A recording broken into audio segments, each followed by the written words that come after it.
그의 신기한 능력으로 생명과 경건에 속한 모든 것을 우리에게 주셨으니 이는 자기의 영광과 덕으로서 우리를 부르신 이를 알므로 말미암이라. 이로써 그 보배롭고 지극히 큰 약속을 우리에게 주사 이 약속으로 말미암아 너희가 정욕 때문에 세상에서 썩어질 것을 피하여 신성한 성품에 참여하는 자가 되게 하려 하셨느니라. 아멘. 다 같이 아멘 하겠습니다. 아멘. 아멘. 오늘 베드로 후서 이 말씀 가지고 제가 오늘 설교 이렇게 준비하다가 급하게 뒷부분을 좀 반을 다음 주로 좀 넘겼어요. 왜냐하면 한 주제로 좀 이렇게 오늘 집중하면 좋겠다라는 마음이 들어서. 그래서 오늘은 하나님의 신기한 능력에 대한 이야기를 먼저 나누겠습니다. 자, 여기서 하나님이 신기한 능력 했을 때 그 신기하다는 것은 사실은 우리말 번역에는 신기하다 그러면 뭔가 다른가? 뭐 이런 어떤 뉘앙스를 줄 수 있는데 언어적으로 봤을 때 신기하다는 게 신성한, 디바인. 그래서 제가 예전에 대학원 다닐 때 저희 대학원 MDB라고 합니다. 보통 한국에서는 이제 그 신학교를 목산수를 받으려면 대학만 나오면 안 되고 신대원을 나와야 돼요. 신학대학원. 근데 신학대학원의 그 영어 이름이 마스터 오브 디미니티.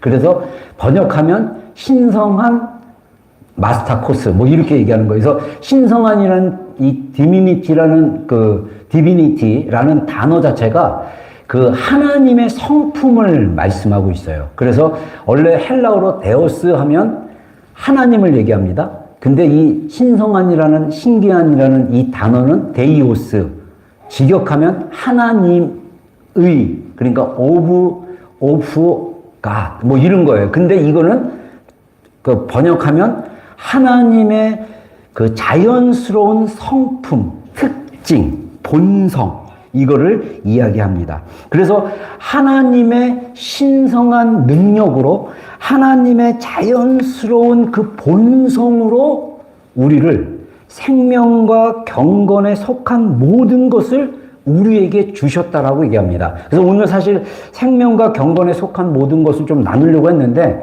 요 하나님의 신기한 신성한 능력을 좀 이렇게 줄여서 하는 게 낫겠다 이렇게 싶어서 요걸로 좀 나누겠습니다. 근데 이것을 우리에게 주신 이유는 뭐냐? 이는 하나님 자신의 영광과 덕으로서 우리를 부르신 이를 알므로 말미암니라. 여러분, 이 두 구절 안에 굉장히 중요한 의미와 단어들이 있습니다. 우리가 하나님을 믿고 따르고 하나님의 자녀가 된다는 것은 굉장히 중요한 영역이에요. 그래서 첫 번째 제가 여러 번 강조했지만 우리는 하나님이 부르셨습니다. 아멘. 그래서 하나님이 부른 거룩한 자들을 우리가 성도라고 부릅니다. Holy Saint. 근데 우리의 삶은 거룩한 게 없어요. 우리의 삶은 내가 봐도 별로 없었던 것 같아요. 그렇게 느껴진다 할지라도 중요한 것은 우리가 구원을 받았다면 우리는 성도로 구원을 받은 거예요. 그리고 또 하나, 하나님 우리를 무엇으로 부르셨냐면 자녀로 부르셨다는 거예요. 여러분, 우리가 믿는 하나님과 우리의 관계는 인격적인 관계입니다. 제가 신앙생활을 하면서 제가 한국에서도 13년 부교육자 생활을 하고 하나님을 만나면서 교회에도 하나님 안에 하나님을 이렇게 인격적이라고 강조하는 게 별로 많지 않았어요. 지금은 이거를 되게 많이 강조합니다. 여전히 제가 30년 전에 25년 전에 신앙생활했던 그 한국의 분위기처럼 지금 많은 성도들이 하나님을 믿고 신앙생활한다는 게 인격적인 관계 안에서 한다는 걸 잘 몰라요. 왜냐? 하나님에 대한 것을 알아야 우리가 하나님이 나를 부르셨구나. 그리고 내가 이 땅에 살면서 생명으로 살아가는데 또 경건하다. 경건은 하나님을 경외하는 건데 그래서 이런 것들을 살 수 있는 모든 자원을 나한테 주셨구나가 믿어지기 시작하면 우리의 삶이 달라지는 것을 볼 수가 있습니다. 그래서 오늘은 두 가지로 하나님이 우리에게 그 생명과 경건에 속한 모든 것을 주신 그 하나님이 어떤 능력으로 우리 가운데 우리를 자녀로 부르시고 성도로 부르셨는가에 대한 초점으로 두 가지를 이야기했습니다. 첫 번째는 너무나 잘 아는 것처럼 구원의 능력이에요. 자, 로마서 1장 16절 한 목소리 읽겠습니다. 내가 복음을 부끄러워하지 아니하노니 이 복음은 모든 믿는 자에게 구원을 주시는 하나님의 능력이 됨이라. 먼저는 유대인에게요, 또한 그리고 헬라인에게로다. 여러분, 사도 바울은 내가 복음을 부끄러워하지 않는다. 내가 전하는 복음, 사도 바울이 말하는 복음에 대한 것은 사도 바울 서신서, 특별히 로마서와 갈라디아서에 보면 아주 구체적으로 구약의 제사나 이런 것들을 인용해서 정말 그 아브라함과의 언약의 문제 이런 거를 막 구약을 설명하면서 복음을 설명했어요. 근데 이 복음에는 모든 믿는 자에게 하나님의 능력이 나타난다는 거예요. 이 말은 우리가 예수님을 믿고 복음을 믿고 그리고 우리가 구원을 경험했으면 우리 안에 뭐가 임하냐면 하나님의 능력이 임한다라는 거예요. 이 말은 능력을 경험한다는 거예요. 근데 오늘날 우리 크리스찬들은 우리가 구원을 받았음에도 불구하고 하나님의 능력이 나타나지가 않아요. 그 능력이 뭐냐? 우리를 죄에서 구원하신 능력이에요. 여러분, 여전히 제가 목회 현장 속에서 발견하는 거는 많은 크리스찬들이 자기가 가진 이 죄가 얼마나 심각하다는 걸 모르는 거하고, 두 번째, 그 심각한 죄를 하나님이 2000년 전에 인간으로 오셔서 십자가에서 죽으심으로 그리고 부활하심으로 이 죄의 영향력, 강력한 그 힘을 깼다라는 사실을 경험을 못했어요. 제가 그걸 느꼈어요. 많은 크리스천들이 내가 죄의 종으로 막 그 연약한 다 약점이 있잖아요. 그 성격 유형에 대한 약점도 있고 생활 습관에서 오는 약점도 있고 막 이런 약점들에 막 매여서 그 종의 노릇을 하고 있어요. 근데 이미 복음으로 이것은 우리가 이미 능력으로 그것이 끊어졌어요. 우리가 죄에 끌려 살면 안 되는데 많은 크리스천들이 그 죄에 끌려 살고 있어요. 왜냐? 복음이 내가 진짜 이 복음을 믿고 정말 하나님 앞에 나아갈 때 하나님의 능력이 내 죄를 끊었다는 사실을 경험하기가 힘들어요. 그러다 보니까 우리가 삶 속에서 자꾸 죄에 넘어지고 또 내가 아담으로부터 받은 그 죄의 오리지널 신이라고 그러는데 원래 그 죄의 심각성도 잘 깨닫지를 못해서 자꾸 자기는 괜찮다고 생각을 해요. 심지어 죄를 지면서도 죄 가운데 거하면서도 나는 괜찮다라고 생각하는 성향이 있다라는 것입니다. 그거는 왜 그러냐? 정말 이 복음을 경험하지 못했기 때문에. 그러면 이런 또 극단적인 생각을 했어요. 내가 복음을 경험하지 못했으면 나는 구원을 못 받은 것인가? 저는 그렇게 생각하지는 않아요. 왜냐? 저도 저의 경험을 준하여 봤을 때 제가 하나님의 살아계심을 가슴으로 음성을 듣고 알았어요. 근데 여전히 저는 이 연약한 저의 옛사람의 습관에 자주 넘어졌습니다. 그 중에 하나가 뭐냐면 말을 욕하는 거예요. 제가 아주 중학교 때부터 욕을 갖다가 하기로 결정을 하고 그리고 새로운 중학교를 갔을 때 초등학교 6년 동안 친구들이랑 싹 지냈는데 새로운 학교를 가잖아요. 내가 원하는 학교가 아니라 뺑뺑이라 그래가지고 그냥 정부에서 돌려가지고 화밀중학교라고 저희 집에서 한 5정거장 되는 거리인데 걸어서 다녔는데 크리스찬 학교였어요. 저는 불교 신자였는데 크리스찬 학교를 보낸 거예요. 그러니까 거기에 대한 두려움이 굉장히 많았어요. 그리고 초등학교 때는 교복을 안 입고 다녔는데 중학교 때부터 교복을 입는 거예요. 그러니까 엄청 긴장을 하니까 제가 이 초등학교 때 이미 동네에서 힘의 권력에 의한 그 남자들의 수컷 본능으로 파워로 막 사람 막 괴롭히는 걸 알고 있었어요. 그래서 내가 중학교 가면 내가 진짜 이렇게 왕따 당하지 않고 살아야겠다. 그래서 동네 형한테 물었더니 동네 형이 깡패거든요. 그 형이 그러더라고요. 욕을 심하게 하라. 욕을 무식하게 하라. 근데 거기다가 또 우리 아버지가 이북분인데 욕을 잘하셨어요. 이북분들이 종갓나 새끼 막 이러면서 욕하듯이 욕을 잘하셨는데 제가 거기서 또 들은 것도 있죠. 욕을 하라 그러니까 제가 욕하기로 결정하고 중학교 때 막 욕을 하고 다녔어요. 근데 고3 때 하나님을 만났어요. 5년 동안 제가 욕을 진짜 잘했어요. 그래서 10마디 땅 하면 8마디가 다 욕이 섞였어요. 그랬던 사람인데 이 습관을 끊어야 돼요. 두려움에서 새로운 환경에서 적응하려고 내 나름대로 서바이벌하는 안 좋은 방법을 한 거예요. 근데 이 습관을 끊으려고 그러는데 너무너무 힘들었어요. 안 돼요. 나도 모르게 툭툭 튀어나와요. 근데 하나님이 정말 은혜로 어느 순간에 내가 너무 그걸 간절하게 하나님께 기도하고 그러니까 어느 순간에 욕을 딱 하려고 하는데 갑자기 혀가 뻣뻣해지는 경험을 통해서 제가 욕을 거의 80% 이상 끊었어요. 놀라운 경험이었습니다. 저는 이 하나님을 믿는 거에 능력이 있다는 사실을 몰랐어요. 그리고 이거보다 더 강력한 능력, 내 안에 있는 죄를 용서하시는 능력. 나중에 5년 후에 복학해서 골방에서 기도하다가 저는요, 청소년 때 방황했습니다. 이 가난한 우리 집을 저주하면서 제 스스로 너무 비관적이고 정말 모든 걸 비판적으로 보는 사고를 지니고 살았어요. 그러다가 근데 제 안에 또 하나 인간은요 자기 합리화가 굉장히 능숙한 존재예요. 그렇게 살았으면서 한편으로는 제가 골방에 가서 23살에 하나님께 기도하면서 그렇게 물어봤어요. 마음으로. 제가 입을 열어서 물어본 게 아니라 마음으로 방언으로 기도하다가 하나님, 제가 그래도 살아오면서 제가 그렇게 큰 죄는 짓지 않았죠. 제가 이렇게 그래도 나름대로 막 착하게 살려고 하고 막 여자애들 괴롭히면 제가 옆에서 막 도와주려고 그러고 남은 우리 어머니가 늘 얘기하는 대로 남의 눈에 눈물 나게 하면 네 눈에 피눈물 난다. 이거를 가르쳐 줘가지고 내가 남의 눈에 눈물 나게 하지 말자. 그래서 천성 자체가 또 남의 눈에 눈물 나게를 못해요.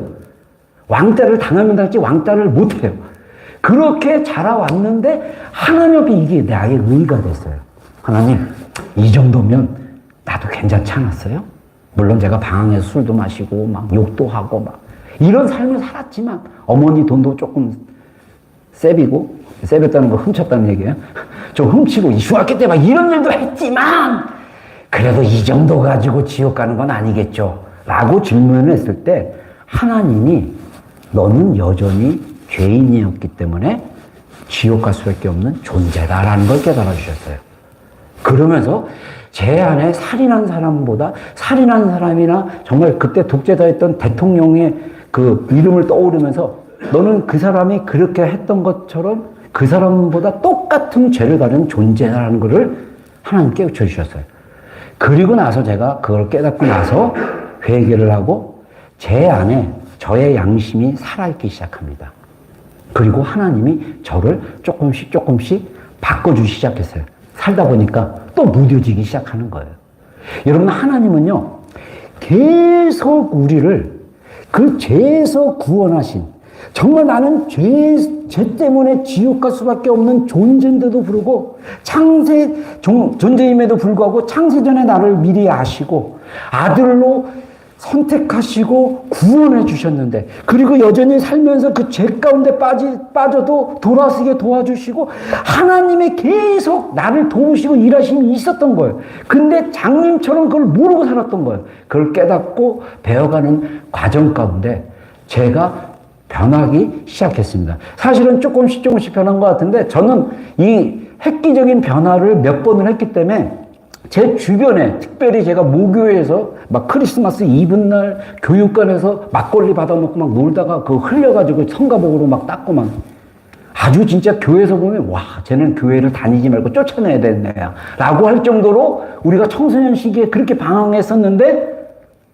하나님의 은혜로 저를 바꿔주셨어요. 그래서 저의 그런 모습을 봤던 교회 집사님들, 특별히 임석관 집사님이라고 있는데 항상 제가 전도사 되고 나서 학생들 전도사 되고 나는 신전사를 볼 때마다 하나님의 살아계심을 믿어. 야, 이렇게 변해. 저의 행동의 완전한 변화. 그리고 또 변하고 또 변하고. 이 변화의 능력이 바로 두 번째 능력인 거예요. 우리를 변화시키세요. 아멘. 자, 하나님은 우리를 변화시키시는 분입니다. 여러분, 우리가 예수님을 믿고 나서 계속적으로 변하지 않고 옛날과 똑같다.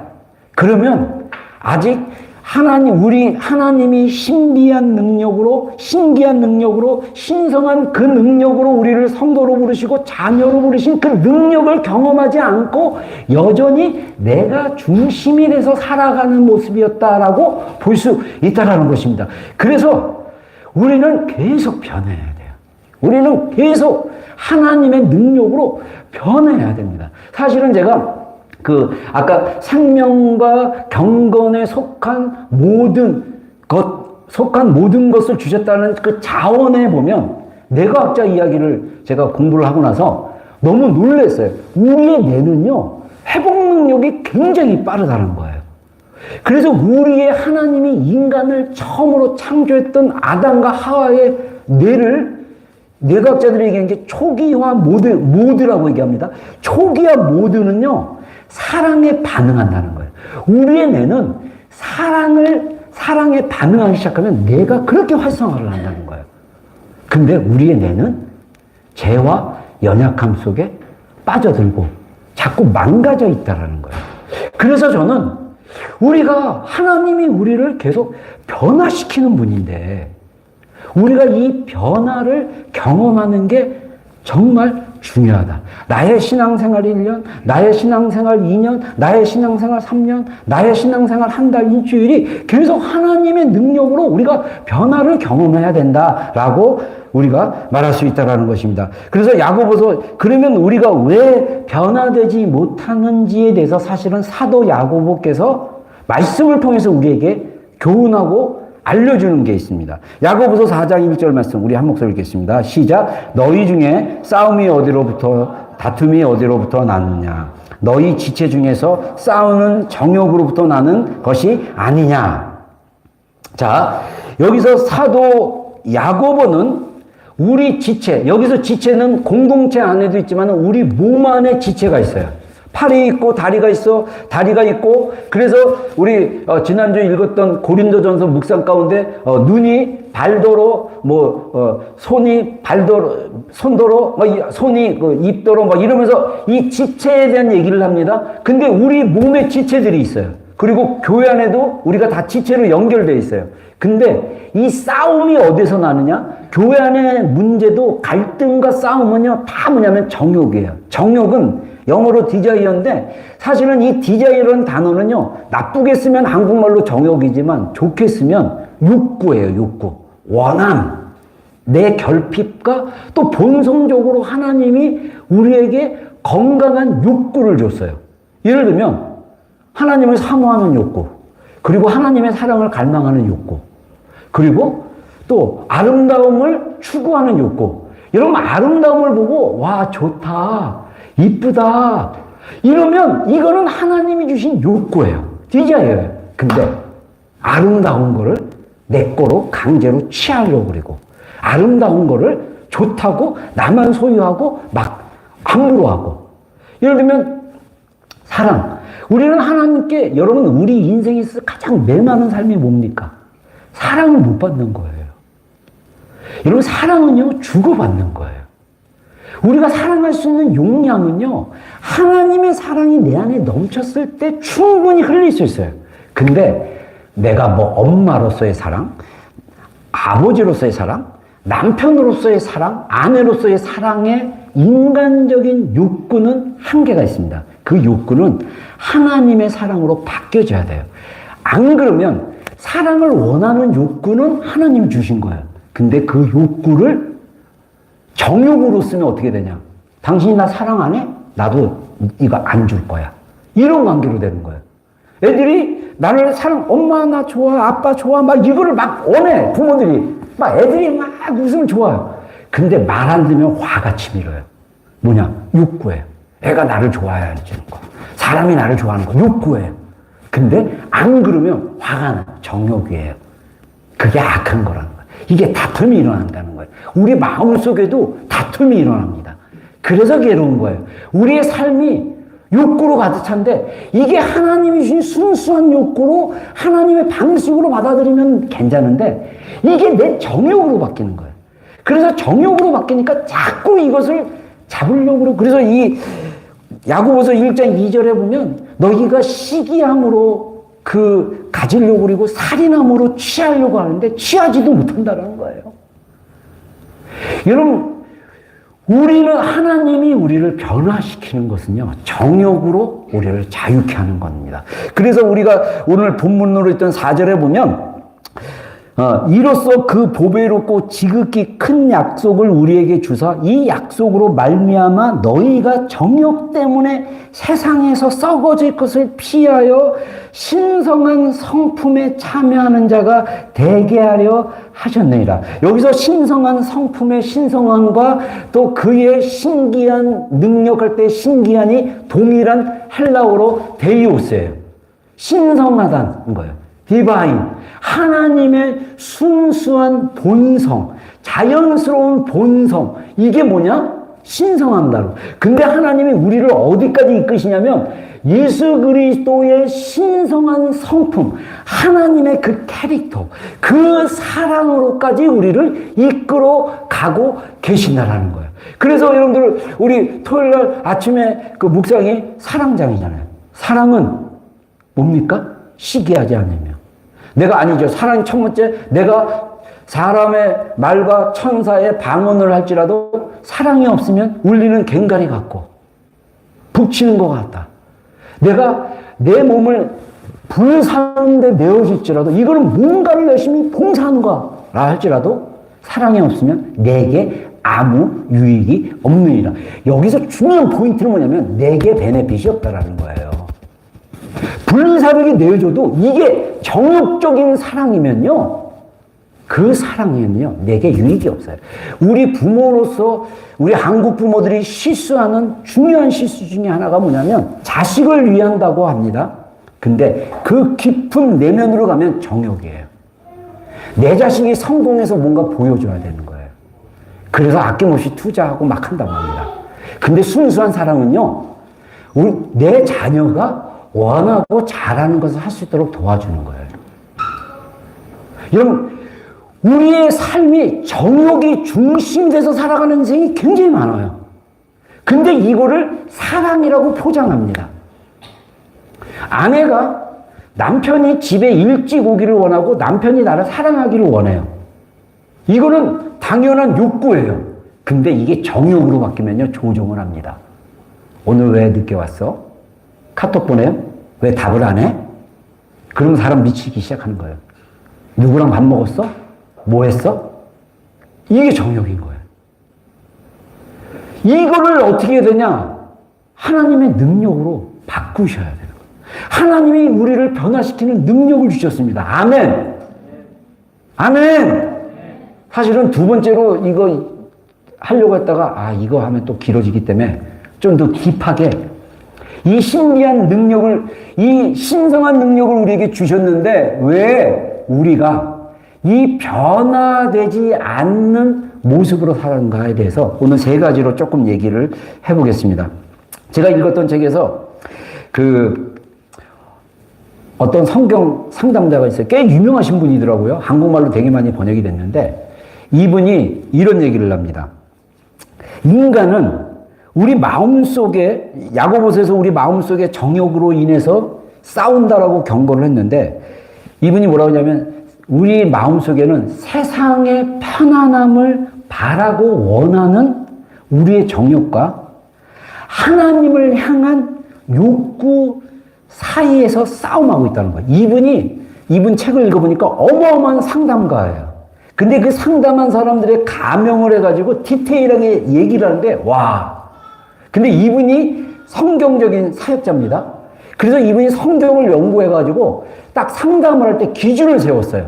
뭐냐면 하나님의 말씀의 기준으로 세우는 거예요. 여러분 아까 얘기했죠.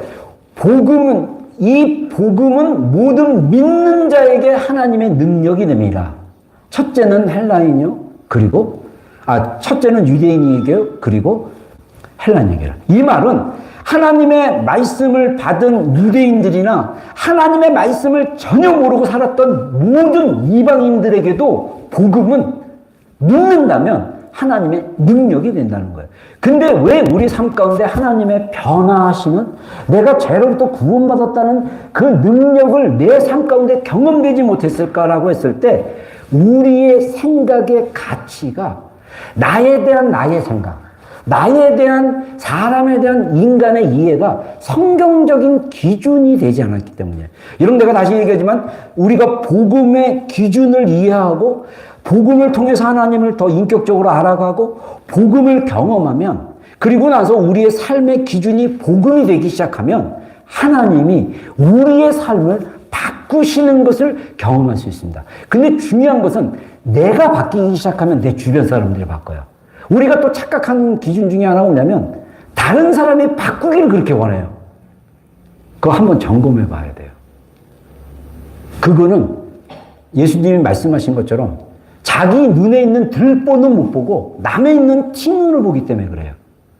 다른 사람이 변화되기를 원한다면 여러분, 우리 자신이 먼저 변해야 돼요. 그러게 되면 하나님의 시각으로 보게 돼요.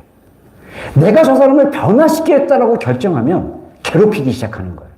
그 사람을 괴롭히는데 집요하게 괴롭혀요. 다 안 바뀌어. 더 버텨. 야, 인간은요, 영적이에요. 자기를 컨트롤하는 거 다 알아요. 더 애들 보세요. 컨트롤하려면 됩니까? 먼저 혼내고 사랑으로 해주고, 또는 사랑으로 하고 혼내고. 이게 양으로 해야 되는데 그거 없어요. 그냥 내 기준으로 막 하는 이런 것들이 진정한 변화를 못 갖게 한다는 거예요. 하나님은 우리를 변화시키는 분이에요. 그래서 여러분들, 우리라는 인간이란 존재 세 가지로 이분이 얘기를 합니다. 뭐냐? 첫 번째는 아담과 하와가 창조됐을 때 계시받는 존재로 창조되었다는 거예요. 자, 우리 창세기 4장 8절로 10절 우리 한 목소리로 읽겠습니다. 시작.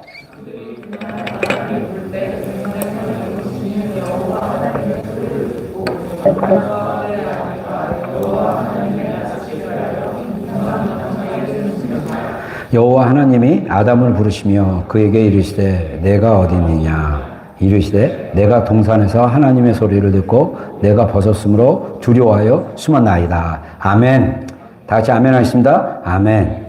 자, 저는 이 시각이 굉장히 신선했습니다. 계시를 받는 존재. 이 말은 다른 말로 얘기하면 의사소통의 능력이 있다는 거예요. 그래서 여러분들 오늘 본문에 보면 이미 창세기 4장 앞절에 에덴 동산에 있던 뱀이, 마귀가 하와를 속여가지고 선악과를 따먹게 했어요. 그리고 나서 그들이 자기가 벌거벗음을 알고 무화과 나무 잎으로 가렸어요. 근데 하나님의 말씀은 소리가 나서 바람 가운데 거느고 있었어요. 사실은 아담과 하와는 하나님과 소통이 가능했어요. 심지어 동물하고도 소통이 가능했어요. 근데 타락하고 나서 인간이 하나님과 커뮤니케이션이 잘 안 돼요. 그리고 자연세계하고는 완전 단절이 됐어요. 여러분, 우리는 하나님이 다른 피조물보다 인간, 하나님의 형상으로 지음받은 인간에게 준 독특한 것은 뭐냐면 의사소통이에요. 하나님이 우리 가운데, 계시라는 말은 딴 게 아니라 하나님이 자신을 드러내시면 우리가 그것을 알고 깨닫고 생각하는 존재로 하나님이 창조하셨다는 것입니다. 그래서 여러분, 하나님의 계시는 우리가 확실한 특별 계시를 성경이라고 얘기합니다. 그래서 우리가 성경을 자주 봐야 되고 성경을 묵상해야 되고 성경을 통해서 우리가 개인적으로 하나님의 말씀을 깨닫는 게 계시예요. 우리가 성경을 모르면 하나님의 그 계시를 분별하기가 되게 어렵습니다. 물론 하나님이 자연세계를 통해서 일하시고 하나님이 또 인간과 인간관계를 통해서, 그래서 우리가 하나님 운송듣기에서 25가지, 23가지 이렇게도 얘기하는데, 다양한 방식으로 하나님은 자신을 우리 가운데 드러내기를 원하시는 거예요. 그게 뭐냐? 의사소통이라는 거예요. 그래서 하나님이 직접 아담에게 얘기했잖아. 아담아, 네가 어딨느냐? 제가 두려워하여 숨었습니다. 말을 해. 하나님은 영이세요. 근데 성경에는 에덴 동산에 바람이 거느렸어요. 그래서 바람 속에 계시는 하나님을 우리가 그 아담은 느꼈어요. 그리고 하나님과 소통했어요. 여러분, 우리의 인간의 그 창조된 하나님의 형상의 것은요, 우리가 깊이 우리가 하나님을 향해서 집중하고 우리의 생각에 혼란스러운 주파수를 좀 이렇게 치고 하면, 집중하면 실제로 하나님과 소통이 가능해요. 저도 해봐서 알아요. 지금 하나님과도 소통하고 있어요. 하나님과 우리가 소통이 가능해요. 근데 가장 안전하고 확실한 소통은 뭐냐면 하나님의 말씀을 읽고 이해하고 자기 삶에 적용할 수 있는 거. 이게 소통인 거예요. 이게 능력인 거예요. 자, 하나님이 우리를 변화시키시려면 우리가 하나님의 말씀을 듣거나 읽어야 돼요. 그리고 그걸 이해해야 돼요. 그리고 이걸 내 삶에 적용해야 돼요. 그러면 이것이 이렇게 내가 훈련하고 연습하다 보면 이것이 능력으로 바뀌는 거예요. 여러분, 이거는 다른 뇌과학자가 얘기한 건데 자전거를 얘기합니다. 자전거를 타는 거. 이 뇌 세계가 굉장히 신기하더라고요. 근데 새로운 듣도 보지도 못한 용어가 너무 많아가지고 똑똑한 나도 굉장히 헷갈려요. 근데 분명한 건 뭐냐면 우리의 뇌세포가요, 기능이 있는데 자전거를 처음 탈 때 이 중심 잡는 게 되게 힘들다라는 거예요. 근데 이 자전거를 계속 연습하면 우리의 각 기능, 손을 잡는 촉각의 기능, 이 또 방향 기능, 인지의 기능, 인식하는 기능, 이 기능이 막 뇌세포가 시스템화 돼가지고 나중에는 생각 안 하고도 자전거를 탈 수 있다는 거예요. 근데 우리가 왜 하나님과 의사소통이 안 되느냐? 우리가 하나님과 소통하는 방법을 모르는 거예요. 여러분, 제일 아까도 다시 한번 강조하지만 가장 안전한 방식은 말씀을 읽고 묵상하고 그 말씀을 적용하고 순종하고 이러면서 하나님을 알아가는 것이 굉장히 중요합니다. 근데 오늘날 우리가 어떤 시대에 살고 있는지 아십니까? 현대 교회가 소비주의적 교회로 바뀌었대요. 성도들의 컨셉이 내가 교회에 오는 거는 어디 장소에 가서 소비하는 거, 콘서트에 가거나 쇼핑을 보는 것처럼 소비하는 거래요.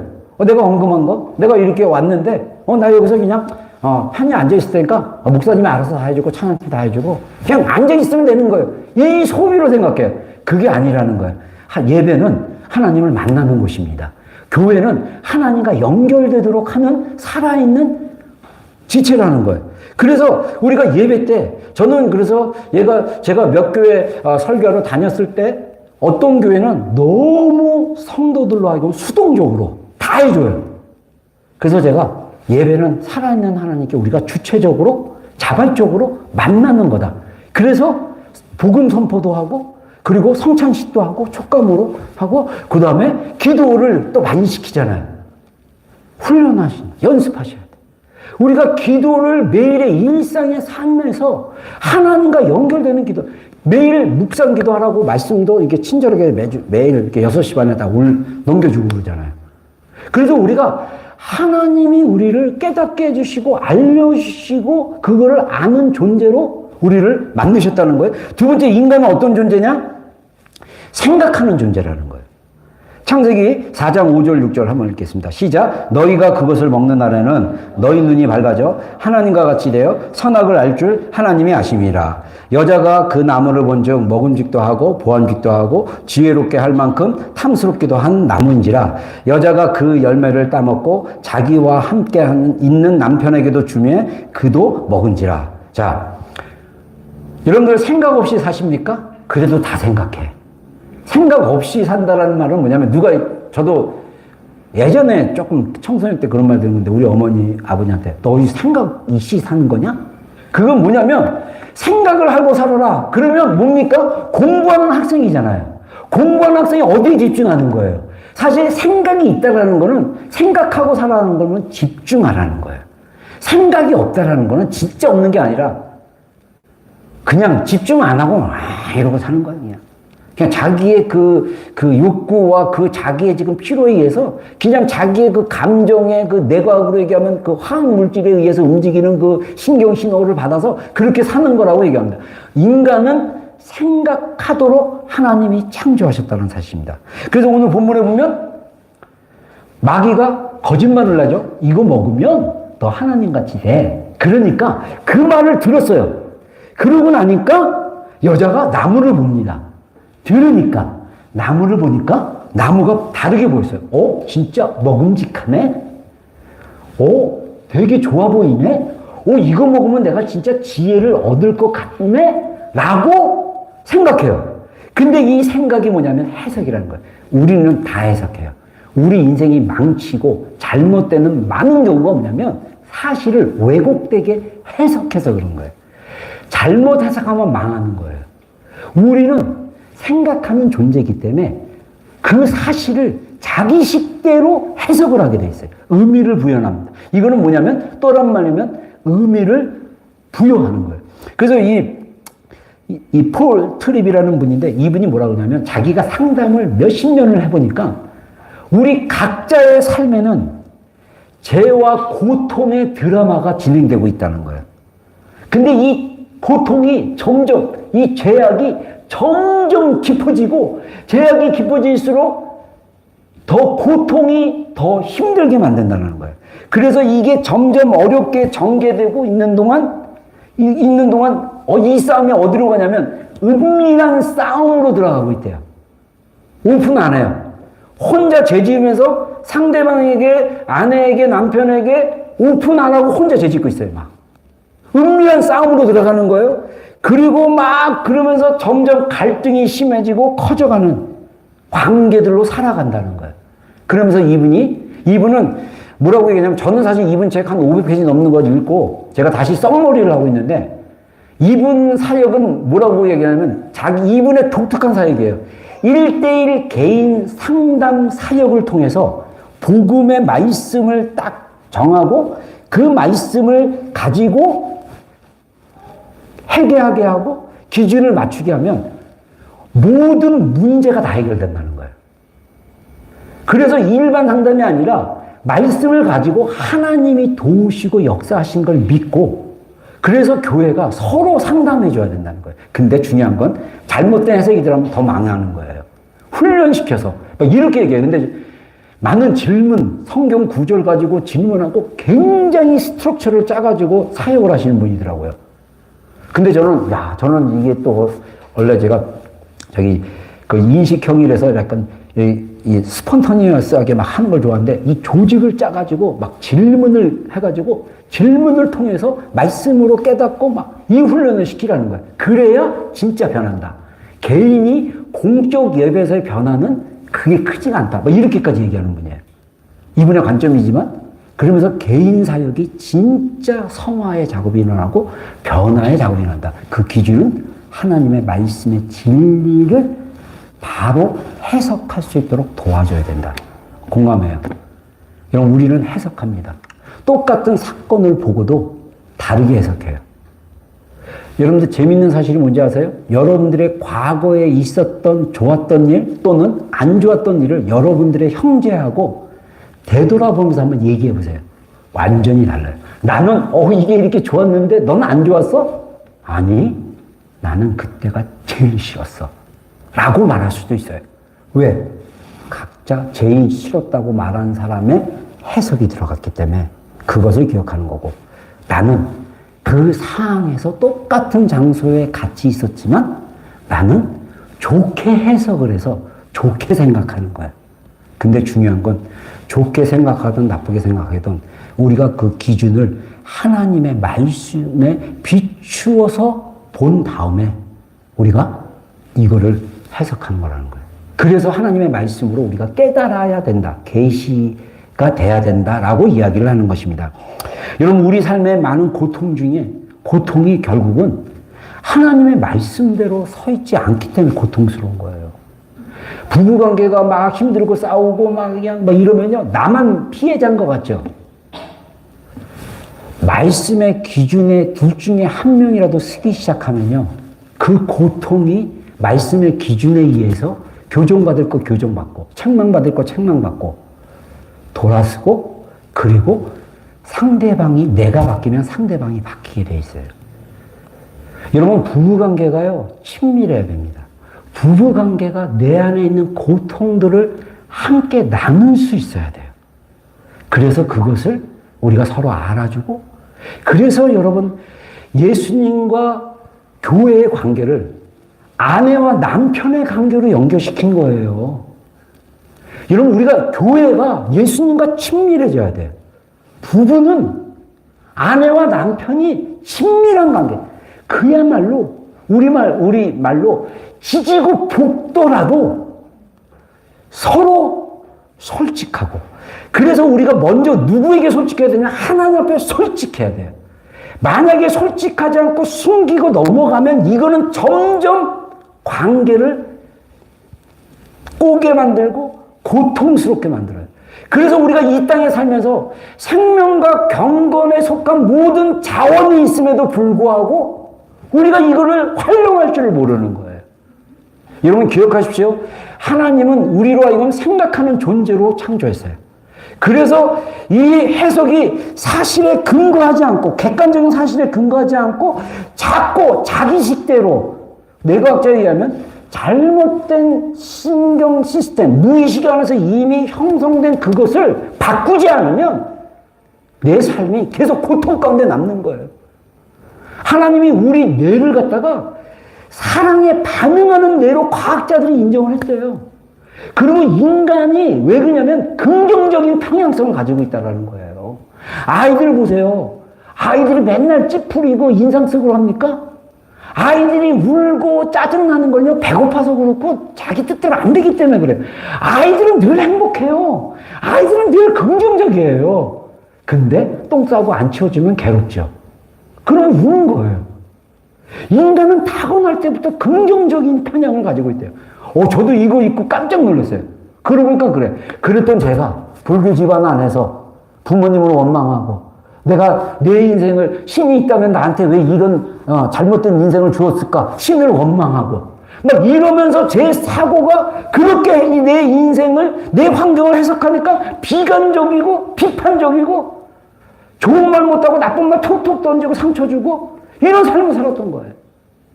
복음은 우리를 하나님이 자녀로 부르셨다는 거예요. 그냥 자녀가 아니야. 사랑받는 자녀. 할렐루야.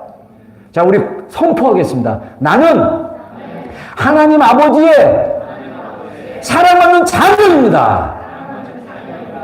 이런 이 기준을 세우시고 이 기준 진리에 안행하고 내 무의식이 이것을 완전히 받아들일 때까지 시스템화시키는 훈련이 필요해요.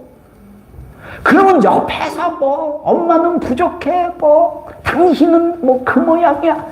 이래도 흔들리지 않아요. 그 반응에 내가 그냥 본능적으로 욱하고 반응하지 않고 차분하게 나는 생각하는 존재죠. 왜 또 저지랄까? 미안합니다. 내가 좀 시장 언어를 써서 그렇게 해석을 하고 분석을 하고 대응하면 돼요.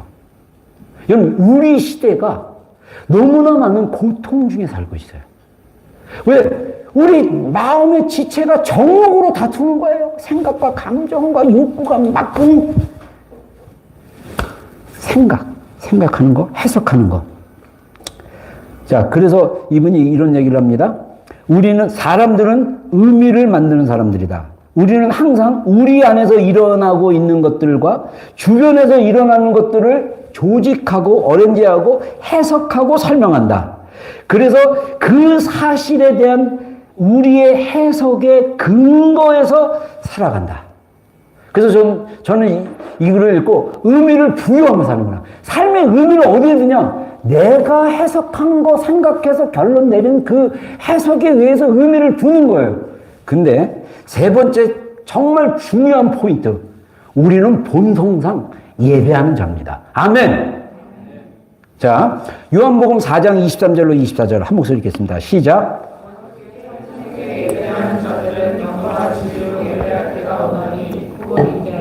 아버지께서 자기에게 이렇게 예배하는 자들을 찾으시니라. 하나님은 영이시니 예배하는 자가 영과 진리로 예배할지니라. 아멘. 여러분, 인간을 하나님이 예배하는 자로 창조했다는 건요, 이분의 말을 읽고 제가 조금 저는 생각을 못했는데, 뭐냐면 인간은 하나님을 의존하는 존재로, 저는 사실은 이분 책 읽기 전에는 인간이 죄인이기 때문에, 그리고 그 죄가 영화롭게 되기까지는 의존하는 존재로 생각을 했는데, 이분은 아예 창조될 때부터 의존하는 존재라는 거예요. 그래서 의존하는 존재이기 때문에 항상 하나님을 마음의 삶의 중심으로 모시고 드리지 않으면 우리 인생의 균형이 깨진다는 거예요. 예배한다는 건 섬기는 거랑 똑같습니다. 우리 하나님 아버지를 예배하는 자로 우리가 세워지지 않으면 우리 이 예배는 단순히 행위에 근거하는 게 아니라 내 마음의 중심, 나의 정체성이 누구냐를 얘기하는 거예요. 우리가 여기서 하나님께 예배하는 자로 주일날 와서 예배 드리는 거랑 그냥 예배는 주일날 2시에 모여서 우리 비전교회 예배는 2시에 모여서 예배하는 거지 해서 와서 단지 행위로 드리는 거랑은 달라요. 여러분 기억하십시오. 우리는 본성상 예배하는 자입니다. 그걸 어떻게 할 수 있냐? 성경을 보면요, 이 아담과 하와가 타락하고 나서 가인과 아벨 사건이 있고 나서 가인이 아벨을 죽이고, 그리고 이 가인이 떠나고 나서 셋이 에노스를 낳았어요. 근데 에노스를 낳았을 때 비로소 에노스가 여호와의 이름을 부르더라. 이 말은 뭐냐면 에노스는 하나님을 진정으로 알고 부르기 시작했다는 거예요. 아담과 하와가 에덴 동산 쫓겨나고 나서 가인이 아벨을 시기하고 죽이기로 결정한 게 예배 시작함이었어요. 제사를 드렸어요. 아벨은 양으로 드렸고 가인은 땅에 난 곡식으로 드렸어요. 하나님이 아벨의 예배는 받아들이고 자기의 제사는 받아들이지 않으니까 가인이 죽여버렸어요. 인간의 죄성은 형제도 죽여요. 근데 중요한 것은 이 아담과 하와가 낙원에서 떠나자마자 자녀들이 예배를 드렸다는 거예요. 여러분 창세기 6장에 보면요, 노아의 방주 이후에 노아가 물이 다 180 후에 물이 빠진 다음에 첫 번째로 제사를 드립니다. 하나님께 예배하는 거예요. 여러분 세계 이 밀린 지대에 가잖아요. 다 예배해요. 다 신적 존재를 믿어요. 예배하지 않는 곳이 없습니다. 왜 그렇습니까? 우리의 DNA 안에 하나님을 예배하는 자로, 예배자로 우리를 부르셨기 때문입니다. 자, 이게 선이 지금 나 좀 세게 얘기했나? 선이 엉켰네. 소리가 좀 마이크를 한번 딴 거 줘볼래요? 이게 선은 연결이 됐는데, 마이크 미안합니다. 중요한 대목에 자, 감사해요. 요걸로. 감사해요. 됐어요. 자, 우리가 예배자로 사는 거예요. 예배자. 자, 예배한다는 것은 뭐냐면 하나님을 의지하는 우리의 가장 기본적인 내 삶에 하나님이 주인이 되시고 왕이 되시고 다스리는 것을 인정하는 거예요. 그러니까 내가 예배한다는 것은 하나님을 주인으로 인정하고 나의 다스리고 나는 하나님이 필요한 존재인 것을 고백하는 거예요. 근데 중요한 거는 하나님이 그 예배를 갖다가 우리에게 짐으로 준 게 아니라 하나님과 교제하는 사랑의 그 관계로 우리를 준 거예요. 여러분 혼자 예배드리거나 또는 주일날 와서 예배드렸을 때, 여러분 주일 예배 때 여러분들 하나님의 마음을 받고 하나님께 예배하는 것이 너무 기쁜 경험들이 많이 일어나야 돼요. 그게 하나님과 우리의 마음이 연결돼서 느끼는 하나님이 주시는 선물들이에요. 혼자 예배할 때도 하나님이 그 예배를 기뻐하시고 받으시는 거예요. 왜냐? 우리는 항상 하나님께 연결되어 있기 때문에. 제가 예전에도 여러 번 얘기했지만 혼자 골방에서 기도하는데 너무 처음에는 힘들어가지고 제가 생각해낸 전략은 뭐냐면 1시간은 버텨야 되니까 어떻게 버티냐, 그때 성경 찬송 합독이 있어가지고 찬송가를 불러서야겠다. 그러면서 찬송가를 부르는데 여러분들이 잘 아시다시피 음치잖아요. 제가 찬송가 부르는데 음이 안 맞는 거예요. 그래서 야, 내가 이렇게 음도 못 맞추고 찬양을 하는데 하나님 별로 받으시지도 못할 것 같다. 근데 하나님 받으신다는 느낌을 받았어요. 여러분, 하나님의 아름다운 곡조로 드려야 받으시고 그 예배의 찬양이 완벽하고 실수가 없어야 아니에요. 예배를 드리는 우리의 마음을 받으시는 거예요. 우리가 실수할 수도 있고 또 음악이 잘 안 될 수도 있고 목소리가 안 나올 수도 있고 내 마음이 이럴 수도 있어요. 중요한 거는 내가 하나님을 예배한다는 마음으로 고백하고 마음으로 서 있으면 하나님은 그 마음을 받으시는 분이다. 왜냐? 하나님은 예배하는 자로 우리를 부르셨기 때문입니다. 그래서 이렇게 얘기해요. 인간은 본성상 예배하는 자다. 예배는 단지 우리가 행하는 것이 아니다. 우리가 누구인가를 정의한다. 본성적으로 예배하는 자이기 때문에 항상 세 가지 중에 하나를 한다는 것. 첫 번째, 하나님께 합당한 예배를 드리거나, 두 번째, 다른 것을 섬기거나. 뭐냐면 예배한다는 건 섬긴다는 거예요. 다른 말로 해서 다른 것이 우상이 돼서 내가 그 우상에게 집중하고 우상을 뭔가 얻음하여 하고 우상을 추구하고 우상으로 만족하고 우상으로 예배하는 거, 섬기는 거, 그걸 얘기하는 거예요. 세 번째는 뭐냐면 우리 자신이 만든 우주의 중심이 되기를 요구하면서 우리 자신을 섬긴다. 이분이 이 폴트렛 목사님이 이 얘기를 하더라고요. 한 예를. 잔이라는 어린아이가 있는데 쇼핑몰을 갔어요. 왕구점을 갔어요. 엄마는 얘에게 퍼즐이라는 장난감을 사주려고 사줬어요. 근데 얘가 지나가다가 진열대에서 그 당시 유행하는 인형의 캐릭터가 있는 거예요. 그러니까 이거 사달라고. 엄마, 나 이거 원해. 이거 사줘요. 그러니까. 자니, 엄마가 이거 퍼즐 샀잖아. 다음에 이거 사자. 가자. 근데 아니야. 나 이거 원해. 나 이거 사줘요. 이거 사줘요. 이거 사줘요. 그러면서 나중에 들어놓아요. 그러면서 막 울어요. 그럼 동네 쇼핑몰 사람들이 다 쳐다봐요. 아이는 벌써 본성적으로 아는 거예요. 나 이 인형이 좋아. 나 이 인형 가져야 돼. 그러면서 막 엄마를 설득해요. 엄마, 우리 옆집에서는 어떤 형은 게임기도 사고 있는데 난 이것만 사면 돼요. 나 이거 원해요. 막. 그래서 이분이 뭐라고 예화로 얘기하는데 뭐라고 하냐면 어린 아이들도 본성적으로 자기가 원하는 것을 받아내는 방식으로 엄마를 이용할 수 있다는 거예요. 이게 인간이 가지는 죄성이라는 거예요. 어린아이들이 굉장히 이기적입니다. 어린아이들이 자기중심적입니다. 그래서 육아할 때 제일 힘든 게 뭡니까? 아이들 신생아했을 때 시도 때도 없이 깨잖아요. 그거 일어나서 모유나 수유를 해줘야 되니까. 애들은 배고프면 울어요, 그냥. 여러분, 우리의 본성 자체가 하나님을 섬기지 않으면 내 자신을 섬기든지 내 자신이 주인이 되든지 아니면 하나님이 아닌 다른 것이 주인이 되도록 살게 돼 있어요. 그러니까 인생이 고통스럽고 괴롭고 힘든 경우가 굉장히 많습니다.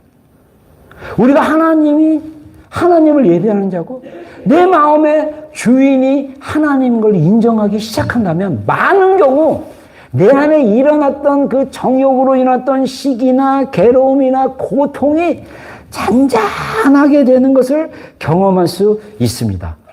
여러분, 그래서 제가 여러 책들을 읽어본 결과 이 시대에 하나님의 가장 확실한 변화를 받는 건 뭐냐면 우리가 골방에서 묵상의 삶을 살아야 돼요. 기도의 삶을 살아야 돼요. 이 훈련을, 이 연습을 계속해야 돼요. 왜냐? 내 마음이 내가 통제되지 않으면 괴로운 거예요. 왜냐? 이미 내 안에 옛사람의 시스템, 아직도 하나님을 알지 못하는 영역이 있기 때문에 그 영역 안에서 고통을 당하고 있기 때문입니다. 그래서 우리가 뭐가 필요하냐? 하나님께 집중하고 하나님이 나의 하나님인 것을 계속 입으로 고백하고 싸움을 해야 되는 거예요. 여전히 내 감정은 아직 믿어지지가 않아. 내 머리는 하나님이 나는 예배자야, 맞아. 근데 그 예배에 집중할 수가 없어요. 그럼 어떻게 합니까? 내 생각을 꺾어서 감정을 내가 통제할 수 있고 하나님께 집중하는 집중력의 시대입니다. 여러분, 지금 시대는요, 하나님께 집중하고 내 자신에 집중하고 내가 뭔가에 집중하지 않으면 완전 내가 많이 망가졌대요. 진짜로. 집중이 안 되는 이유가 뭐냐? 내가 그만큼 망가졌기 때문이에요. 이거는 과학적 자료. 제가 한번 더 찾아볼게요. 다음 주에. 이 자료가 많아요. 그래서 우리가 정말 하나님께 집중하는 한 주간이 되기를 주의 이름으로 축원합니다. 아멘!